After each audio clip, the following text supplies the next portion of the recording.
اعوذ باللہ من الشیطان اللعین الرجیم بسم اللہ الرحمن الرحیم۔ ناظرین السلام علیکم ورحمۃ اللہ وبرکاتہ۔ آج 32 سالہ امام خمینی کی سالگرہ ہے۔ اس سلسلے میں ادارہ فیض الاسلام یا زہرا ٹی وی دونوں نے جو آرگنائز کیا ہے، ایک بہت بڑی بات ہے۔ دنیا کے اندر ہم ماڈرن ٹیکنالوجی سے ایک دوسرے کو اچھے طریقے سے ہم اپنا میسیج پہنچا سکتے ہیں۔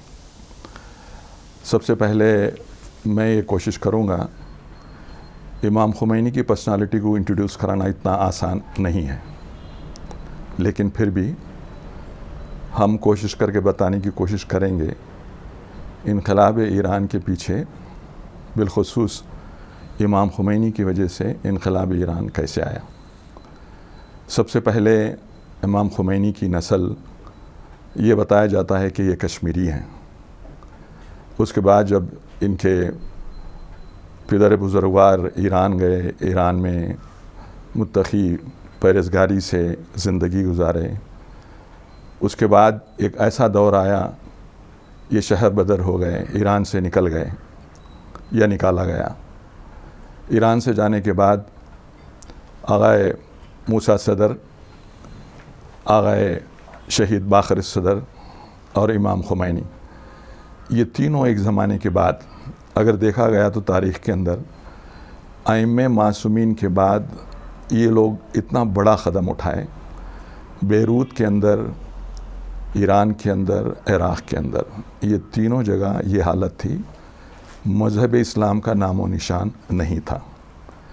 اور بالخصوص جو modern society, so called modern society جو ویسٹرن سٹائل سے زندگی کرتے ہیں، وہ 100% بیروت کے اندر، ایران کے اندر، عراق کے اندر رائج کر دیا گیا تھا۔ اب یہ لوگ کوشش ان کی پوری تھی، موسیٰ صدر کی، شہید باقر صدر کی اور امام خمینی کی۔ موسیٰ صدر جب لیبیا گئے تو واپس نہیں آ سکے، یہ آپ کو معلوم ہونا چاہیے۔ آج تک ان کی خبر، یعنی وہ زندہ ہیں یا اس دنیا سے جا چکے ہیں، کسی کو خبر نہیں ہے۔ دوسرا، آپ جانتے ہیں کہ شہید باقر صدر کو کس طریقے سے ظالم حکمران عراقی صدام حسین نے وہ ان کو اور ان کے بہن کو شہید کر دیا۔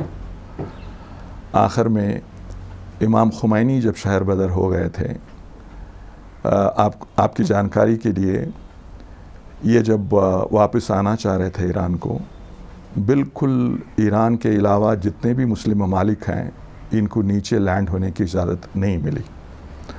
کئی گھنٹے بعد فرانس کی حکومت نے ان کو اجازت دی،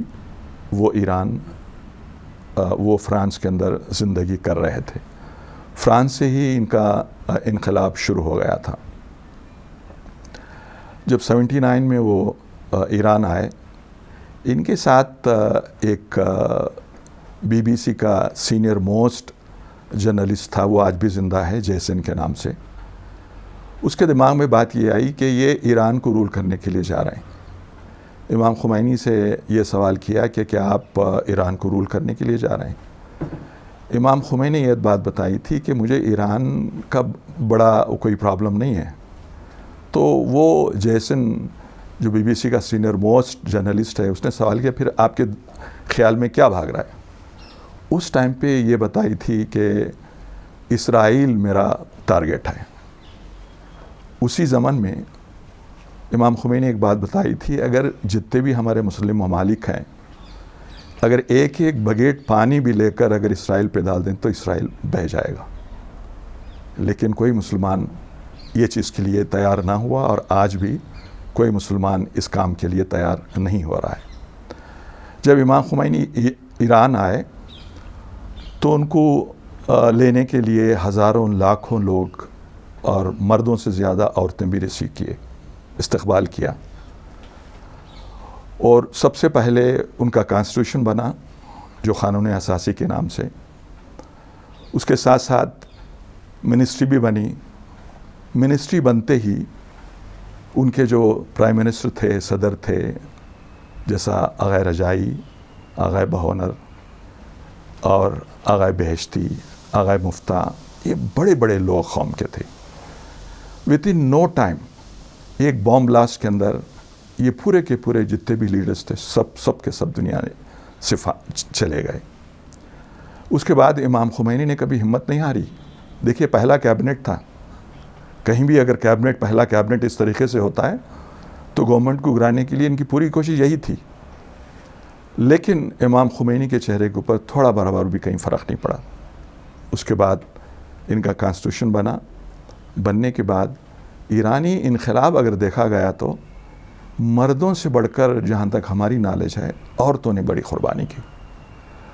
اور دنیا کی طاقت کسی بھی حالت میں اس ریجم کو، یعنی اسلامی حکومت کو، جمہوریہ اسلامی کو ختم کرنے کے لیے صدام کو پورے دنیا کے لوگ، اس میں مسلمان ممالک بھی تھے اور ویسٹرن کنٹریز بھی تھے، پورے کے پورے دنیا کے ممالک مل کر صدام حسین کو ایران کے خلاف لڑنے کی اجازت دے دی. وہ امیڈیٹلی، جیسا وہ بارڈر ہے، خرم شہر ہے اور ڈسفل ہے وغیرہ وغیرہ، وہ پورے ایریا کو اٹیک کر دیا، کئی کلومیٹر اندر آ گیا. اب ان کے پاس ایکسپیرینس کم تھی، اس لیے کہ جتنے بھی ایکسپرٹس جرنلز تھے شاہ کے وقت پہ وہ پورے کے پورے شہر چھوڑ کر چلے گئے تھے. لیکن پھر بھی ایرانی قوم، ایرانی بچے، ہم نے خاص دیکھا ہے اس وار کے ٹائم پہ ان کے پاس مائنز، جو زمین کے نیچے بام ہوتا ہے، اس کو ڈیفیوز کرنے کا، اس کو ختم کرنے کا طریقہ نہیں تھا. جنرلی مائنز 40-50 کلو کا وزن پڑتا ہے تو بلاسٹ ہو جاتا ہے. ہم نے سنا ہے اور بھی دیکھا بھی ہے کہ ہمارے پاس جوان بچے 20-25 سال کے بچے مائنز کے اوپر رول ہوتے تھے. رول ہونے کے بعد پیچھے سے آرمی آتی تھی.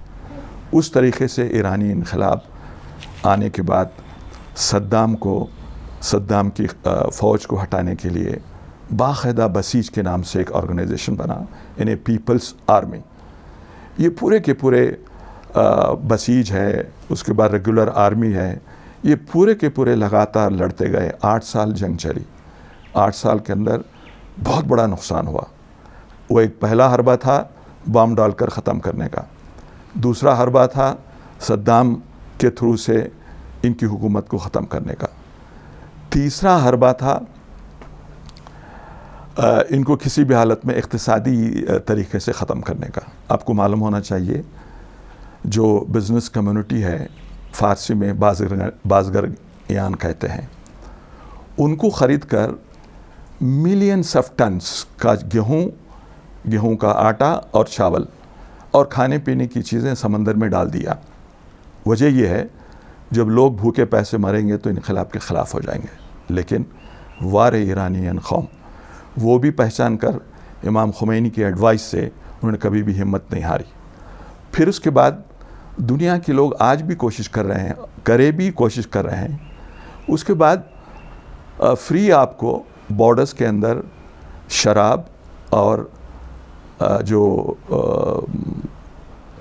وہ نشے والی چیزیں سپلائی کرتا ہے، بالخصوص جو یہودی نصارہ کے ایجنٹس ہیں وہ سپلائی کرتا ہے. وہاں بھی ماشاءاللہ ایرانین لوگوں نے ان کو پکڑ کر کئی لوگوں کو جیل میں ڈال دیا. انہیں ان کی نیت تھی کسی بھی حالت میں جوان لوگوں کا رخ بدلیں، جوان لوگوں کی عادت و اطوار اس سے شراب سے اور ڈرگس سے اس سے بدلنے کی کوشش کریں. پھر اس کے بعد سینکشن کی بات. سینکشن صرف اب سے نہیں ہے، آپ کو معلوم ہونا چاہیے جس دن انہوں نے ریولوشن لایا 79 سے لے کر آج تک ان کے اوپر وہ سینکشن ہی ہے. سینکشن کوئی کنٹری کو لگتا ہے، کوئی ملک کو لگتا ہے تو ملک کام جاتا ہے. لیکن وار ایرانین قوم تقریباً 79 سے لے کر آج تک باقاعدہ اپنی حکومت، اپنے رعایا کو جس طریقے سے لے کے چل رہے ہیں. یہ امام خمینی کے خصوصیات میں چند چیزیں تھیں. وہ جب بھی کوئی ڈیسیشن لیتے تھے تسبیح کا سہارا لیتے تھے. تسبیح دیکھ کر استخارہ دیکھتے، اس کے بعد بولتے تھے یہ کام کریے، یہ کام نہ کریے. اسی طریقے سے فوج کے لیڈرز، چاہے کوئی بھی کیوں نہ ہے، کوئی بھی گورنمنٹ کا آفیسر کیوں نہ ہو یا وزراء ہو، کوئی بھی ہو، امام خمینی کی ایڈوائس سے ہی کام چلتا تھا. یہاں تک کہ دیکھیے امام خمینی کے نظریات کو پہچاننا اتنا آسان نہیں ہے. انہوں نے ایک بار بتایا تھا کہ ہر چیز کے مدارم از کربلا، یعنی ہر جو چیز ہمارے پاس ہے وہ سب کربلا سے ہے. یہ بہت بڑی بات ہے. دیکھیے جو بھی سیکھا ہے آج، جو بھی نعرہ ہے ایران کے اندر، امام حسین علیہ السلام کو ہر وقت سامنے رکھتا ہے، ائمہ معصومین کو ہر وقت سامنے رکھتا ہے. ان کے سہارے سے یہ لوگ کام کرتے ہیں. یہاں تک کہ ان کا کانسٹیٹیوشن جو بنا ہے، آپ دیکھے ہوں گے، کانسٹیٹیوشن کے لاسٹ پیراگراف میں لکھا ہوا ہے کہ یہ حکومت امام کی آمد کے بعد ان کے حوالے کی جائے گی. اس کا مطلب یہ ہے ان کا کانسٹیٹیوشن بھی بیسڈ آن اسلامک لاس، ہمارے جو اصول ہیں اسلامک، اس سے بنے ہیں. یہ امام خمینی کی نظریات، یہ خیالات ہیں. الحمدللہ اس کے بعد آپ دیکھیے ایک کے بعد ایک لیڈرز جو نکلے. ہمارے پاس بھی ہر 15-20 دن میں، ایک مہینے میں ایک بہت بڑا ڈیلیگیشن آتا تھا. بنگلور کی، کرناٹک کی خوش قسمتی ہے، ہم لوگ بڑے بڑے لوگوں کو، ایرانین لیڈرز کو یہاں بلوایا. اور بالخصوص یہ رہبر اعظم جو آیت اللہ علی خامنائی ہیں، وہ بھی 81-82 میں بنگلور آئے ہوئے تھے، علی پور بھی گئے تھے. ایک بہت بڑی پرسنالٹی ہے. امام خمینی ان کے زندے پہ ہی ان کو بالکل اتنا قریب رکھا تھا. وہ اسی طریقے سے، وہ ان کی رحلت کے بعد آغا خامنائی کو اسی طریقے سے پوری ایرانین قوم دیکھ رہی ہے. آپ دیکھیے کبھی کبھی آغا خامنائی کا ہاتھ، سیدھے ہاتھ میں بھی گولی لگی تھی. وہ اس لیے سیدھا ہاتھ اٹھا نہیں سکتے. یہ مرد مجاہد صرف فقہ کے اندر نہیں، ورنہ یہ بتاتے دیکھیے ولایت فقی، ولایا فقہ دو چیزیں ہیں. ولایا رولنگ گورننگ کو کہتے ہیں، فقہ ایک فقہ کو کہتے ہیں. یہ دونوں چیزیں امام خمینی کے پاس تھی. یہ دونوں چیزیں رہبر اعظم آیت اللہ خامنئی کے پاس ہیں. آج دنیا کام جاتی ہے. آپ دیکھیے بڑی جو سو کالڈ سپر پاور دنیا کی، یہ کوشش کری افغانستان کے اندر، سیریا کے اندر، لبنان کے اندر اور یمن کے اندر، تقریباً 10-12 سال سے کمپلیٹ فیلور ہے. یہ وجہ یہی ہے، یہ امام حسین علیہ السلام کا نام لے کر جو لڑ رہے ہیں ان کو کبھی گرا نہیں سکتے. یہ حکومت ضرور امام زمانہ کے ہاتھ میں جائے گی. اب باقی تاثرات جو امام خمینی اور ایرانی انقلاب کے پورے دنیا میں آئے، اس کا اثر، بہت بڑا اثر دنیا کے اندر ہوا. بالخصوص جو حضرات مذہبی تھے، چاہے وہ اہل سنت کے ہو چاہے کوئی اور ہو، اس کا جماعت اسلامی نے فائدہ اٹھایا پاکستان کے اندر. اور ان کے رولز اینڈ ریگولیشن بنے، جیسا بینکنگ سسٹم ہے یا اقتصادی سسٹم ہے، اس کو دوسرے حکومتیں بھی لاگو کرانے کی کوشش کر رہے ہیں اور کر بھی رہے ہیں. اب امام خمینی کی بار بار جو بات دنیا میں آتی ہے، دیکھیے جب بھی دنیا کے اندر ظلم و جور ہوتا ہے تو خداوند عالم اپنے نمائندے کو بھیج دیتا ہے. تو یہ ہمارے خدا کی طرف سے نمائندے تھے کہ ظلم کو اور جور کو ختم کرنے کے لیے. آپ پوری ہسٹری کے اندر دیکھیے، تاریخ کے اندر دیکھیے، ہر دور میں جب بھی ظلم ہوا تو ایسے نمائندے ہمارے پاس، ایسے ولی اللہ جو اللہ کے ولی بن کر ہم لوگوں کو ہیلپ کرتے ہیں. اور آنے والے دنوں میں بھی ہم کو ایسا ہی لگتا ہے کہ اس لیے ابھی اس دنیا اتنے خراب سچویشن میں چل رہی ہے، کوئی نہ کہیں پھر خداوند عالم اہل بیت کو چاہنے والا آئے گا، پھر یہ ظلم و جور کو ختم کرنے کی کوشش کرے گا. اب آخر میں جو ان کے اثرات ہوئے ہیں بنگلور کے اندر، بالخصوص ایک ایسا سچویشن تھا بنگلور کے اندر، کرناٹک میں، ہمارے پاس عورتوں کے اندر حجاب نہیں تھا، بالکل نہیں تھا. ہو سکتا ہے 2, 3, 4, 5, 10% ہی تھا. گاؤں کا چھوڑ دیجئے، لیکن میں شہر کی بات کر رہا ہوں.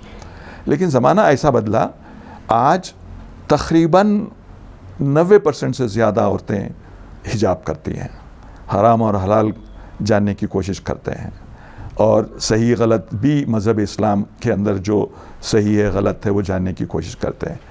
یہ پورے کے پورا انقلاب ایران کی وجہ سے ہم کو ملا ہے.